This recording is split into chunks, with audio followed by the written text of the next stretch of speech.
बोलिए श्री सद्गुरु महाराज की जय। श्री सद्गुरु महाराज की जय। श्री सद्गुरु महाराज की जय। अखंड मंडलाकारं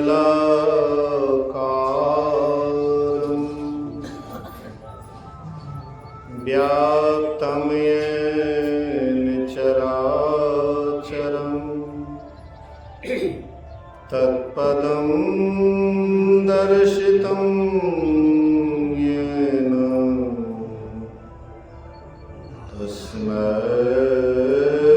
श्री गुरुवे नमः। धन्य धन्य सतगुरु सुखद महिमा कही न जाए। जो कुछ कहो तुम्हारी कृपा मोते कछु न बसाए।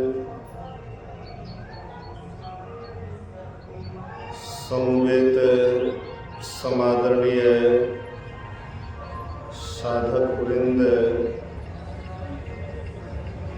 आदरणीय माताओं तथा भक्तिमती बहनों,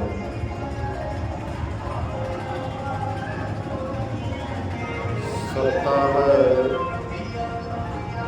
ज्ञान एवं संतन सत्संग का आज दूसरे दिन द्वितीय पाली सत्संग में जहाँ तहाँ से चलकर सत्संग मंदिर परसागढ़ी के प्रांगण में उपस्थित होकर ध्यान और सत्संग से लाभ उठा रहे हैं। आज अभी आप लोगों के बीच श्री रामचरितमानस सारसठिक द्वितीय सोपान अयोध्या कांड से गोहनिषाद और लक्ष्मण जी के संवाद को हम लोगों ने सुना। श्री सीताराम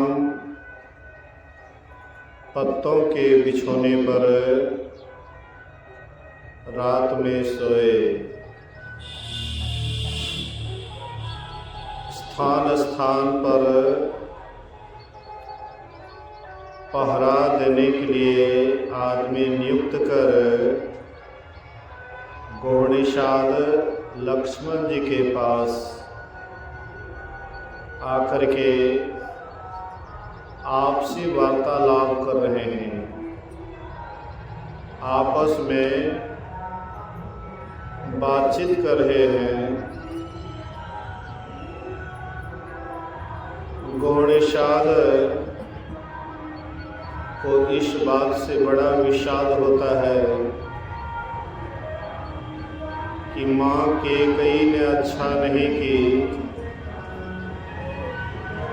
जहाँ पर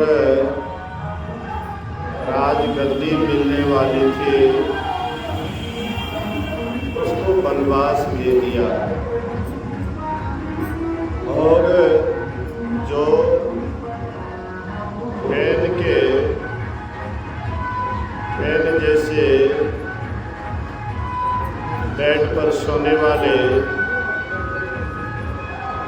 आज वे पत्ते की बिछौनी पर सोए हुए हैं। ये ठीक नहीं की।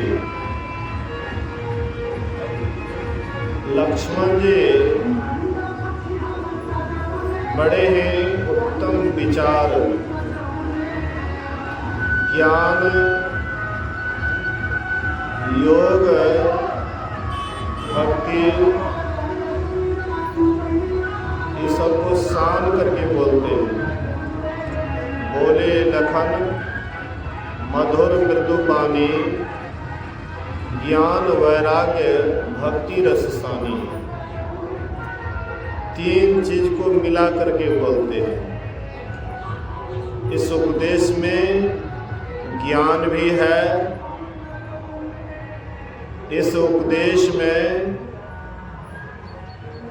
वैराग्य की भी बात है और इसमें भक्ति भी सना हुआ है।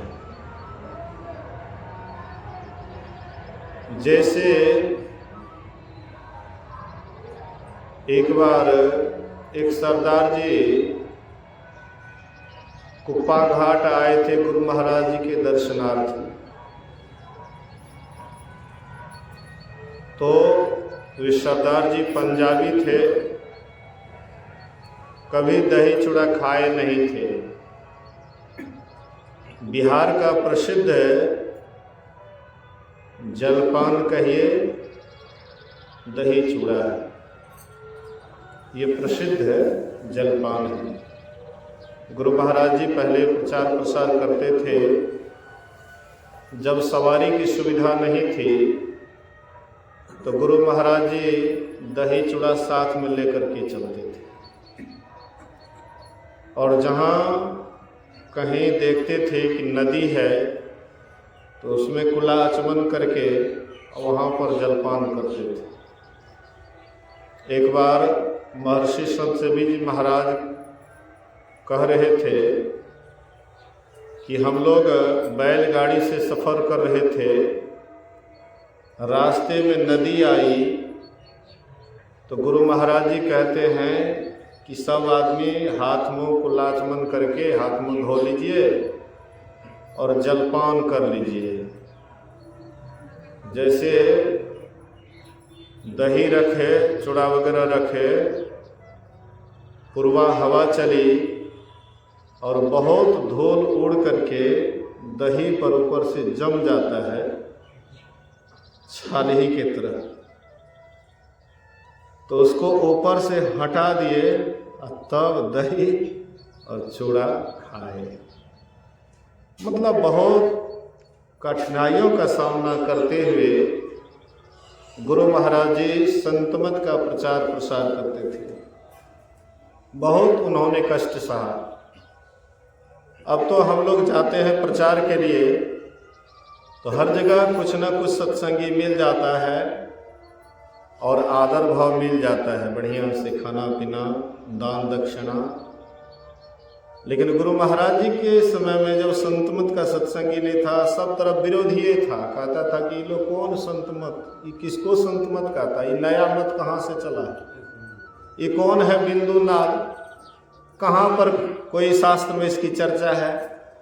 मतलब हर जगह गुरु महाराज जी को कठिनाइयों का सामना करना पड़ रहा था, लेकिन गुरु महाराज जी भी हारने वाले नहीं थे। गुरु महाराज जी कोई कच्चा खिलाड़ी नहीं थे। अगर कच्चा खिलाड़ी होते हम आपके जैसे तो कुछ दिन प्रयास करते और जब देखते कि नहीं हो रहा है तो अंत में छोड़ छाड़ करके वैराग ले लेते, संन्यास ले लेते कि अरे भाई कुछ नहीं फर्क पड़ रहा है। लेकिन गुरु महाराज जी कितना ही कठिनाई आए लेकिन उन्होंने सामना करना नहीं छोड़ा, प्रचार प्रसार करते रहे। यहाँ तक ब्राह्मणों ने कहा ये जो तुम सिंहासन पर बैठते हो, ये सिंहासन तो हम लोगों का है, तो तुम इस पर क्यों बैठते हो? ये व्यास गद्दी हम लोगों का है, ब्राह्मणों का है, और तुम तो ब्राह्मण नहीं हो, तुम इस पर क्यों बैठते हो?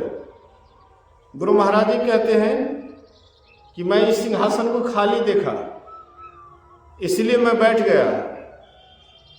अगर तुम में क्षमता है तो मैं कुर्सी छोड़ देता हूं, तुम ही आकर के बैठ जाओ, तुम इस ज्ञान का प्रचार करो। लेकिन उनके पास भी तो क्षमता नहीं था कि उस कुर्सी पर बैठ करके वैसा उपदेश देते। गुरु महाराज जी स्वयं किए थे, उसके बाद संसार के लोगों को उपदेश दिए। पहले स्वयं रसगुल्ला खा लिए, उसके बाद रसगुल्ला के संबंध में बताने लगे कि भाई ऐसा स्वाद है, तुम भी करोगे तो तुमको भी मिलेगा। मैंने किया इसका प्रत्यक्ष अनुभूति मुझे हुआ, तुम भी करोगे तो तुमको भी प्रत्यक्ष अनुभूति होगा। जोर देकर के गुरु महाराज जी स्वयं अनुभूति किए थे, इसलिए जोर शोर से प्रचार करते थे। बहुत सारी कठिनाइयों का सामना करते हुए गुरु महाराज जी संत मत का प्रचार किए। तो वही गुरु महाराज जी की प्रशंसा सुन करके सरदार जी आए आश्रम पर। तो गुरु महाराज जी कहते हैं सुबह का समय था, तो गुरु महाराज जी कहते हैं सरदार जी को जलपान कराइए कुछ। तो उनके सेवक दही था चूड़ा फुला करके और एक प्लेट में चीनी, थाली में चूड़ा फुला करके, दही एक प्लेट में, एक प्लेट में चीनी। सरदार जी से कहते हैं सरदार जी भोग लगाइए।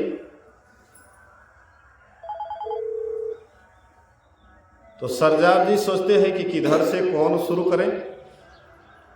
तो पहले सरदार जी चूड़ा में चम्मच देते हैं, मुंह में लिए, फीका लगा। फुला हुआ चूड़ा था, फीका तो लगेगा नहीं। फीका लगा, बोले ओह ये अच्छा नहीं लगता है।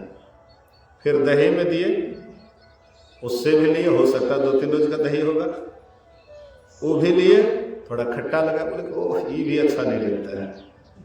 उसके बाद चीनी में दिए, लिए, बोले कि हाँ ये ठीक है। तो बगल से सेवक देख रहे थे, कहते सरदार जी ऐसे अच्छा नहीं लगेगा। बोले कि तब, बोले कि तीनों को साम दीजिए, तीनों को मिला दीजिए और तब देखिए कैसा स्वाद आता है। तो तीनों को साम दिए, उसके बाद जो सरदार जी खाते कहते वाह बहुत अच्छा लगता है। तो वही बहुत अच्छा लगने वाली बात लक्ष्मण जी तीनों को सान करके, ज्ञान वैराग्य और भक्ति तीनों को सान करके लक्ष्मण जी कहते हैं कि हे भाई, तुम जो कहते हो कि केकई के कारण भगवान श्री राम आज यहाँ पर जंगल में दुख भोग रहा है, ये उसके कारण नहीं, वो तो एक माध्यम है, लेकिन किया हुआ कर्म स्वयं राम का ही है। राम जी ने कुछ ऐसा कर्म किया जिसके कारण आज पत्ते के बिछोने पर सोए हुए हैं, और आगे चल करके कितने कितने कठिनाइयों का सामना करना पड़ता है वो तो सब आदमी जानते हैं। मतलब ये कठिनाई क्यों आया, क्यों मिलने वाला था राजगद्दी, क्यों वनवास हो गया, ये स्वयं उसी का किया हुआ था। तो भगवान श्री राम जो कर्म किए, उस कर्म से भगवान होकर के भी नहीं बच पाए। भगवान राम रामावतार में बाली को मारे छिप करके, बाली को छिप करके मारे। बाली पूछते हैं कि मैं बैरी सुग्रीव प्यारा है, और क्या है अवगुण कवन नाथ मोहि मारा। हाँ, मुझसे ऐसी कौन त्रुटि हो गई कि आप छिप करके मारे व्याधा की तरफ। अरे छिप करके कौन मारते हैं, शिकार करने वाले व्याधा छिप जाते हैं पेड़ पौधे के ओठ में और तब उसको मारते हैं। तो आप तो व्याधा की तरह छिप करके मारे और कहलाते हैं भगवान, ये तो आपने अच्छा नहीं किया। तो भगवान राम कहते हैं कि जो दुराचारी है भाई के पत्नी से, या भाई का राज्य हड़प ले, या कुशासन, हाँ अच्छा शासन नहीं करता है, दुराचारी है, तो उसको मारने में कोई पाप नहीं। बाली बोले कि तब तो आमने सामने मारना चाहिए ना, छिप करके क्यों मारे। जिसका नतीजा हुआ कि कृष्णावतार में वही बाली व्याधा बन करके भगवान कृष्ण पैर ऊपर, हाँ घुटना पर एक पैर को रखे हुए थे, तलवार लाल जैसा लाल दिखाई पड़ रहा था, लग रहा था कि हिरण का मुंह है। तो हिरण समझ करके वह व्याधा मारते हैं। साधारण एक बाण से भगवान कृष्ण अपना शरीर छोड़ देते हैं। तो कर्म का फल भगवान राम को भी नहीं छोड़ा, तो हम आपको क्या छोड़ सकता है। महापुरुष कहते हैं कि जो भी हम आप कर्म करते, कर्म किए बिना तो एक पल भी हम नहीं रह सकते हैं, हम आप नहीं रह सकते। 24 घंटा कर्म हम आपसे होता है। 3 तरह से कर्म होता है, मन से, वचन से और शरीर से। ये 3 तरह से कर्म होता है और तीनों का भोग हम आपको भोगना पड़ता है। विशेष करके मन से हम लोगों का कर्म होता है। शरीर बैठा रहता है, चाहे ध्यान पर बैठे हैं तो मन तो कुछ न कुछ सोच रहा है, रास्ता चलते हैं मन कुछ न कुछ सोच रहा है, कुछ काम करते हैं उस समय में भी मन कुछ न कुछ सोच रहा है। मन अपना विचार कभी भी नहीं छोड़ता है, बिना विचार का तो बहुत कम रह पाता है। हर हमेशा विचार चलता है, ध्यान पर बैठिए तब भी विचार, रास्ते चलिए तो भी विचार, कोई काम करते तो भी विचार। और ये जो विचार हम आपसे हो रहा है, हाँ, मानसिक चिंतन हो रहा है, मन से शुभ या अशुभ का चिंतन करते हैं, विचार करते हैं, इसीलिए लंबा समय के लिए स्वर्ग या नरक में डाला जाता है। बोलिए श्री सद्गुरु। शरीर से हम शुभ अशुभ बहुत कम करते हैं, ध्यान दीजिएगा। शरीर से शुभ या अशुभ काम हम बहुत कम कर पाते हैं, मन से ही ज्यादा करते हैं। मन सभी प्रवृत्तियों का अगुवा है। मन जितने भी प्रवृत्ति हैं सबका अगुवा कौन है? मन है। मन सूक्ष्म है, मन स्थूल तो नहीं है, सूक्ष्म है। तो मन से जो ज्यादा शुभ अशुभ होता है, इसलिए परमात्मा स्वर्ग नरक, सूक्ष्म स्वर्ग नरक की व्यवस्था की है कि तुम मन से शुभ या अशुभ जो भी विचार करते हो, चिंतन मनन करते हो, उसके लिए तुम्हें स्वर्ग या नरक में हजारों हजार वर्ष तक, हाँ, अरबों खरबों वर्ष तक वहां पर रहना पड़ता है।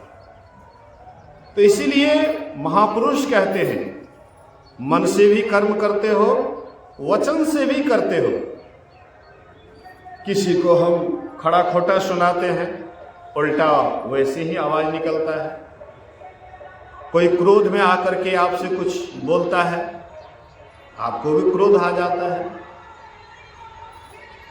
जैसे अंदर में आग ढका हुआ है और कोई उकसा दे तो देखिए आग कह कह करता है।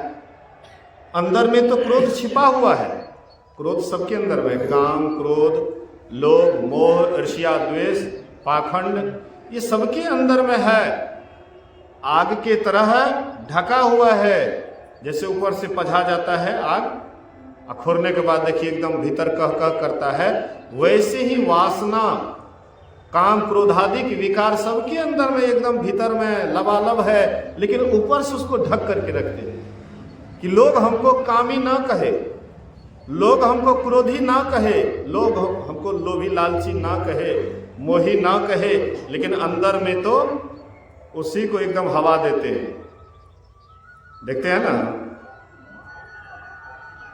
कमार जो कचिया वगैरह कुटता है तो भट्ठी रखता है, हाँ, ऐसे ऐसे करता है तो देखिए एकदम कह कह आग करता है।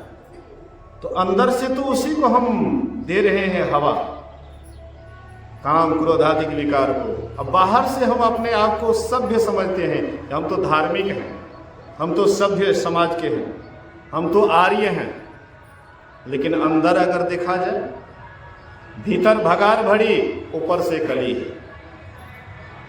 भीतर विकार से एकदम भरा हुआ है। अब बाहर से देखने में लगता है बहुत साफ सुथरा है, बहुत सफा, सफाई में रहते हैं। इसलिए महापुरुष कहते हैं कि ये सब जितने भी विकार हैं, ये मानसिक विकार, इस सबको फजीहत करता है। कहते हैं कि कौन ऐसा महापुरुष है जो इसके चपेट में नहीं आया है। काम बात कफ लोभ अपारा, क्रोध नित्य पित्त छाती जारा, प्रीति करें जो तीनों भाई, उपजय सन्निपात दुखदाई, विषय मनोरथ दुर्गम नाना, ये सब नाम सुन को जाना। कहते हैं कि ये सब जितने विकार है,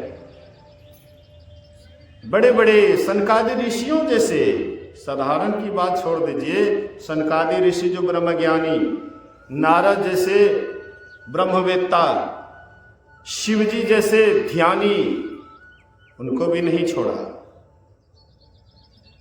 तो ये सबसे लड़ना नहीं है।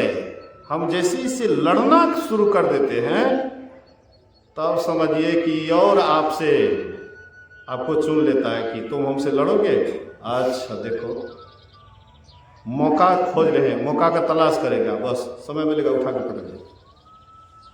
लड़ना नहीं है, बल्कि उसके तरफ ध्यान नहीं देना है। ध्यान नहीं दीजिएगा, जिसके तरफ आप ध्यान देते हैं तो उसका मन धीरे धीरे लगता है और बढ़ने लग जाता है। ध्यान देना छोड़ दीजिए। कोई आदमी लड़ाई कर रहा है आपस में, आप जाते हैं उस पर ध्यान देते हैं, सुनते हैं, वहां पर जमा हो जाते हैं, तब उसका जोश और बढ़ने लग जाता है।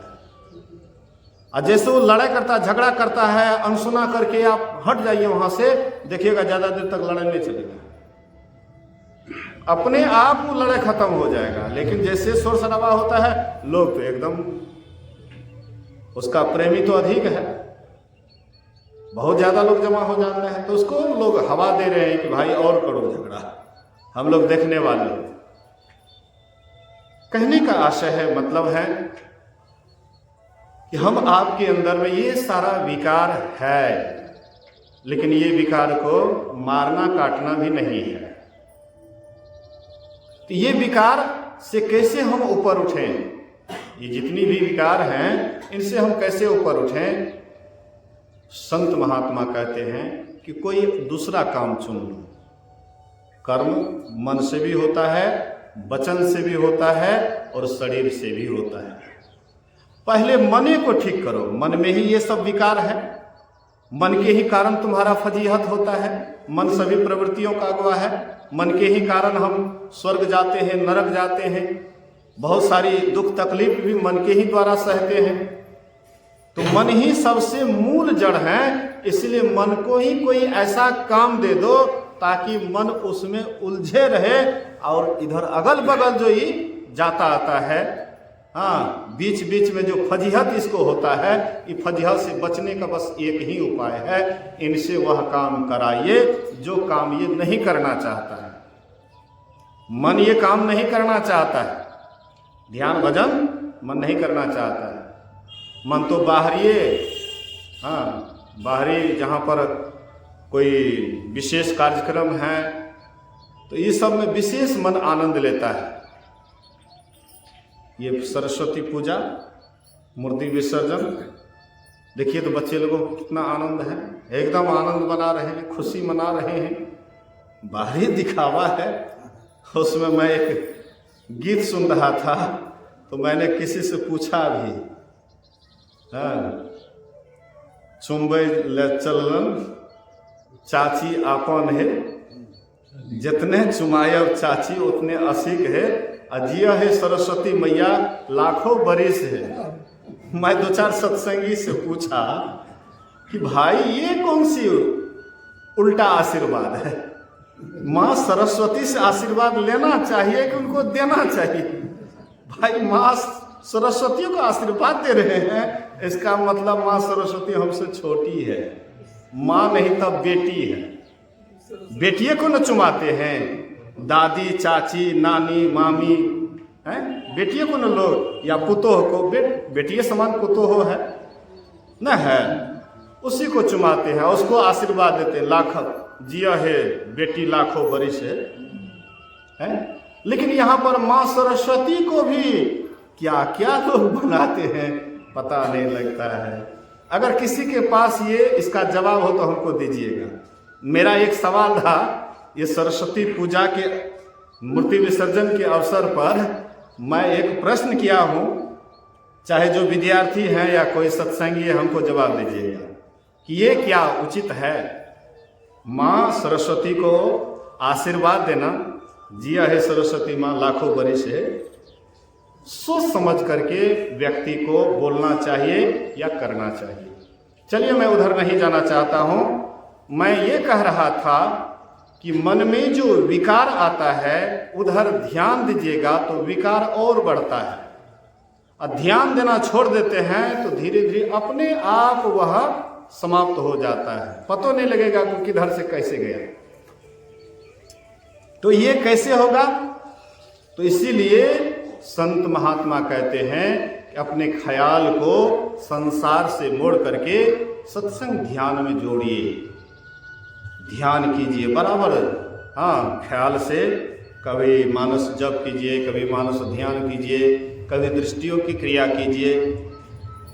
पहले तो करना नहीं चाहेगा, लेकिन करते करते जब आदत पड़ जाएगा तो किए बिना तब रहा नहीं जाएगा। एक सेठ जी कुतुर पालते थे, कुत्ता का बच्चा छोटा सा था, कुतुर था, बड़ा प्यारा बच्चा। तो उसको पालते थे और प्रेम प्यार से वह सेठ जी क्या कर देते थे, उनको कभी कंधे पर कभी सिर पर ले लेते थे, प्यार करते थे। बहुत आदमी देखते हैं कुत्ता बच्चा को, बकरी बच्चा को भी बहुत आदमी देखते, चुम्मा लेते हैं, प्यार करते हैं, गले लगाते हैं, आदि आदि। जिनको जहाँ से मतलब लगाव है वे करते हैं। सेठ जी को उसको लगाव था तो वह कुतुर बच्चा को कंधे पर ले लेते, कभी सिर पर ले लेते। तो पहले प्यार से लेते थे, अब बाद में धीरे धीरे जब वह बड़ा हो जाता है तो उसको आदत पड़ गया। सेठ जी कहीं से भी आते थे, दौड़ करके छरप करके उसके माथे पर चढ़ जाते थे। नख भी बड़ा बड़ा हो गया था।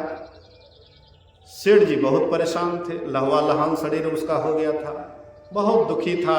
एक दिन दुखी होकर के रास्ते से जा रहे थे, संजोग से एक महात्मा जी उधर से आ रहे थे। देखिए, कहीं भी आपकी समस्या का समाधान नहीं मिलेगा, साधु महात्मा के पास, साधु महापुरुष के पास जरूर मिल जाता है। तो ये उदास होकर के जा रहे थे, एक महात्मा जी देखे उनके चेहरे को कि सेठ जी बड़े चिंतित लगते हैं, बड़ा दुखी लगते हैं, क्या बात है, कोई खास परेशानी तो नहीं है? बल्कि ऐसी ऐसी बात है, मेरे पास एक कुतुर था, हाँ, उसको छोटे से मैं फिर प्रेम प्यार से कंधे पर सिर पर लेता था, उसका आदत हो गया है, कहीं से भी हम जाते हैं छरप करके मेरे माथे पर चढ़ जाता है। देखिए ना शरीर को क्या हाल किया है। कहते हैं कि देखिए, चिंता मत कीजिए, आप एक डंडा रखिए, आप एक डंडा रखिए, जब भी आप दरवाजे पर जाइएगा तो छरप करके आपके माथे पर चढ़ने का कोशिश करेगा। पहले नजदीक आएगा, और जैसे नजदीक आएगा तो ममता मोह छोड़ करके 2-4 करची धरा दीजिएगा, 2-4 डंडा धरा दीजिएगा, क्या करके भाग जाए। 2-4-10 रोज, सप्ताह रोज ऐसे कीजिएगा, धीरे धीरे उसका आदत छूट जाएगा, फिर आप इस दुख से मुक्त हो जाइएगा। वही किए, जब भी जाते थे दरवाजे पर, उधर से कुतुर बच्चा आता था, दौड़ करके 2-4 डंडा धरा देते, क्या करके भाग जाता था। कुछ दिन ऐसे किया, उसके बाद उसका आदत छूट गया, फिर इस दुख से वे मुक्त हो गए। ऐसे हम आप भी, हम आपका मन भी, पहले तो प्रेम प्यार से ये मन को ऊपर चढ़ा लेते हैं, मन जो जो कहता है वही हम उसको देते हैं। धीरे धीरे मन मस्त हो जाता है, महामस्त गजराज की तरह मतवाला हो जाता है। अब विषय रूपी वाटिका में खूब घूमता है, आनंद मनाता है। अब बाद में जब पीड़ा होता है, कराहने लग जाते हैं, तब कहते अब क्या होगा, अब तो बड़ा दुख हो रहा है, बड़ा कष्ट हो रहा है, अब इस दुख से कैसे छुट्टी मिले? संत महात्मा कहते हैं इसके लिए भी उपाय है, इसके लिए उपाय है। अगर तुम बराबर अगर साधना रूपी डंडा से उसको पिटाई करोगे, धीरे धीरे इतना सिलेंडर हो जाएगा कि एक दिन तुम्हारे माथे पर नहीं, तुम्हारे आज्ञा का पालन करेगा। मन हम आपका कौन है? मालिक नहीं है, नौकर है। हम आप उसके मालिक हैं। मन में हम आपकी शक्ति जाती है तभी मन काम करता है। अगर चेतन की शक्ति मन से निकाल लीजिए तो मन मिट्टी है, उसका अपना अस्तित्व है ये नहीं, किसी से कुछ ले करके, किसी से शक्ति ले करके, और तब ये काम करता है। इसलिए मन को आप स्वयं अगर शक्ति देना कम कर दीजिए या नहीं दीजिए, धीरे धीरे मन मिट्टी हो जाएगा, मतलब आपके आज्ञा का पालन करेगा। इसके लिए ध्यान भजन कीजिए समय समय पर। हाँ, त्रिकाल संध्या बतलाए हैं। यहाँ पर पंचकालीन चल रहा है, साधना शिविर है। तो जो साधक हैं, साधना शिविर में भाग लिए हैं, वे पंचकालीन करते हैं। और जो साधना शिविर में भाग नहीं लिए हैं, गृहस्थ हैं, अगल बगल के लोग हैं, तो उनको कम से कम त्रिकाल संध्या में भाग लीजिए। 3 से 4 अगर ध्यान में आ सकते हैं तो ठीक है, नहीं तो घरे पर कीजिए। अगर हो सकता है उसमें भी आप नहीं जग पाते हैं, कोई परेशानी या कोई दिक्कत है, तो आप 5 से 6 में आकर के भाग लीजिए। नहीं यहाँ आ पाते हैं, घरे पर लीजिए, लेकिन कीजिए। आपके अंदर अगर लगन हो, करने की लगन हो, आप कभी भी कर सकते हैं। और नहीं करने की अगर इच्छा हो तो 12 बहाना कीजिएगा। इसलिए संत महात्मा कहते हैं कीजिए। हम आप ये कर्म क्षेत्र वाला संसार में हैं। ये कर्म के चक्कर में हम आप दिन रात पीछे जा रहे हैं। काल रूपी चक्की चले सदा दिवस और रात, अगुन सगुन दोई पाटला, तामे जी पिसा, आसे पासे जो रहे, निपट पिसावे सोए, किला से लागा रहे, ताको विघ्न न होए। जो किल के सहारे रहता है वह पीसा नहीं जाता है, और अगल बगल में जो रहता है वह पीसा चला जाता है। पुराने जमाने में हमारी माँ बहनें जाता चलाती थी, अब भी चलाती लेकिन बहुत कम, नाम मात्र। तो दाल वगैरह पीसती है, तो जो कील से सट करके रहता है तो पिसा नहीं जाता है, वो साबुत का साबुते रह जाता है। लेकिन जो थोड़ा सा कील से हट जाता है वह पिसा चला जाता है, बेसन बन जाता है। तो वैसे ही हम आप भी परमात्मा रूपी कील के सहारे रहेंगे। परमात्मा रूपी कील के सहारे कैसे रहेंगे? ऐसे तो परमात्मा सर्वत्र है, सब जगह है, कोई जगह खाली नहीं है।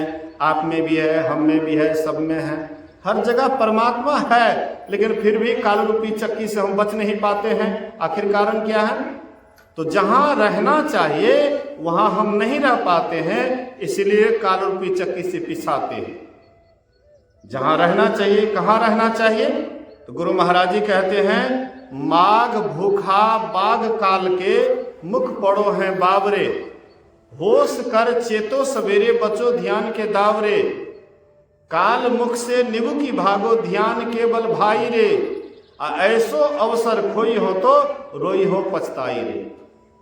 माघ भूखा बाघ काल के, जैसे जंगल में भूखा बाघ होता है और वह जैसे ही शिकार आता है झपट करके पकड़ता है और उसका हड्डी गुड्डी तुरंत समाप्त कर देता है। ऐसे ही काल रूपी बाघ जो है वो भी बहुत भूखा रहता है। देखते हैं ना, बीच बीच में कुंभों में चला जाता है खाने के लिए। बोलिए श्री सदगुरु। उसका पेट नहीं भरता है, फिर इधर उधर तो खेवे करता है और कुंभों में चला जाता है खाने के लिए।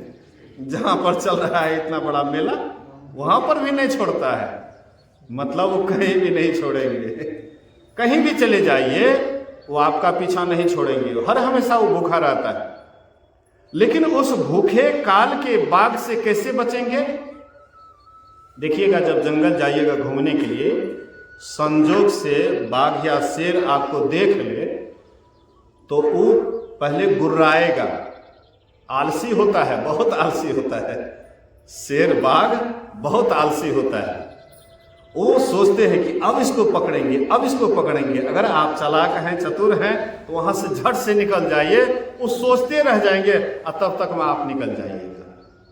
तो वैसे ही जो ये भूखा काल है, जो हर हमेशा मुंह फैलाए हुए हैं, हम आपको दबाना चाहते हैं। गुरु महाराज कहते हैं कि और उपाय से तो नहीं बच पाइएगा। कोई कितना हो कोशिश कर ले और उपाय, धर्म कर्म बहुत आप यज्ञ याजन कर लीजिए, पुण्य कर्म बहुत सारा कर लीजिए, इससे आप काल के गाल से नहीं बच पाइएगा। कितना हो बड़ा पुण्यात्मा हो, काल के गाल से नहीं बच पाता है। युधिष्ठिर बहुत बड़े धर्मात्मा थे, लेकिन वे भी काल के गाल से बच नहीं पाए। लेकिन संत महात्मा ऐसी रास्ता बतलाते हैं और उस रास्ते से जाते हैं कि वहां पर काल का भी दाल नहीं गलता है। गोरखनाथ जी महाराज कहते हैं, जाता जोगी किन्हु न पावा। योगी लोग जब शरीर छोड़ते हैं तो पता नहीं लगता है काल को कि किधर से ही चला गया। वह रास्ता ऐसी रास्ता है, इस तरह का रास्ता है कि काल भी उसमें नहीं जा पाता है, पकड़ नहीं पाता है। इसलिए गुरु महाराज कहते थे, नदी किनारे घर किया, कर्जा करी करी खाए, कर्जदार जब मांगन आवे घुसक नदी में जाए। हाँ, नदी किनारे में घर कर लिए हैं, कर्जा करके खा रहे हैं, कर्जा मांगने वाला आया तो घुसक नदी में जाए। कौन ऐसा नदी है जिसमें घुस जाएंगे? हाँ, चित्रगुप्त हाथ मलते रह जाएंगे, काल भी हाथ मलते रह जाएगा कि कहाँ चला गया। तो वही है सुषमना। सुषमना वह ऐसा इस तरह की नदी है। वहाँ पर गए हैं, मतलब वहाँ जो गए हैं कुंभ में, वहाँ पर त्रिवेणी संगम प्रयागराज, तो दो का तो संगम दिखाई पड़ता है, दो का तो मिलन दिखाई पड़ता है, गंगा और यमुना, लेकिन सरस्वती नहीं दिखाई पड़ती है। वहाँ के पंडित से पूछते हैं तो कहते हैं वह अंतः सलीला है। गुरु महाराज जी बोले कि मैं डुबकी लगाया लेकिन फिर भी पता नहीं लगा। लेकिन ध्यान के द्वारा सरस्वती प्रत्यक्ष में जो बढ़िया से ध्यान करते हैं, जिनका मन अंतर्मुखी होता है, तो वह इंगला और पिंगला, गंगा और यमुना दोनों को छोड़ करके बीच में सरस्वती में जिसका ख्याल टिक जाता है, सुषमना में ख्याल टिक जाता है, तो उनके अंदर में जितना भी पाप है सब गल करके राख हो जाता है। इसलिए गुरु महाराज कहते हैं, गंग जमुन सरस्वती संगम पर संध्या करो नित भाई, दृष्टि युगल कर अंगुल द्वादश पर दृढ़ स्थिर धरो ठहराए। द्वादश अंगुल मतलब 12 अंगुल। आप हम ध्यान करते हैं, आंख बंद करते हैं, तो यहाँ से नापिए, 4, 8, 4, 12 अंगुल यहाँ आता है। तो यहाँ 12 अंगुल आता है, तो ध्यान कीजिएगा, आंख बंद रखिएगा, तो कैसे वहाँ पर लगेगा कि 12 अंगुल है? वहाँ पर कैसे दृष्टि आपकी वहाँ पर टिकेगी? संत महात्मा कहते वहाँ पर नापने की आवश्यकता नहीं है, केवल आप अपने ख्याल को वहाँ पर रखिएगा, तो जब भी दृष्टि जुटेगी तो 12 अंगुल पर ही जुटेगी, ना तो 13 पर जुटेगी ना 11 पर जुटेगी। जब भी ये दोनों दृष्टि की धार जुटेगी 12 अंगुल पर ही जुटेगी निश्चित। जैसे 12 अंगुल पर आपकी दृष्टि टिक जाती है, हाँ, प्राण स्पंदन बंद हो जाए, मनहु तजाई चंचलाई, मन अपनी चंचलता को त्याग देते हैं। हाँ, अनुह से अनुरूप ब्रह्म संग सहज ही सुरत मिलाई, सुखदायिनी ध्वनि सहज गायत्री होतः सुनहु समाई। जैसे आपकी दृष्टि टिकेगी तो अनु से अनुरूप, सूक्ष्म से सूक्ष्म रूप जो परमात्मा की ब्रह्म ज्योति है वह आपको अनुभूति होगा। और जैसे वहां पर आपकी सूरत टिकेगी तो परमात्मा का आवाज भी सुनने के लिए मिलेगा। ध्वन्यात्मक गायत्री ध्याना जो जन करई सदाई, में ही तासु ताप सब नासे मुक्ति दिशा सो जाई। उसी का सब पाप ताप जल करके राख हो जाता है और वही मुक्ति की दिशा में चल करके एक न एक दिन परमात्मा को प्राप्त करके सदा के लिए कृत हो जाता है, आनंद का भागी बनते हैं, उसी का जीवन सार्थक और सफल होता है। इसी वचन के साथ मैं अपने वचन में विराम देता हूँ। बोलिए प्रेम से श्री सद्गुरु महाराज की जय।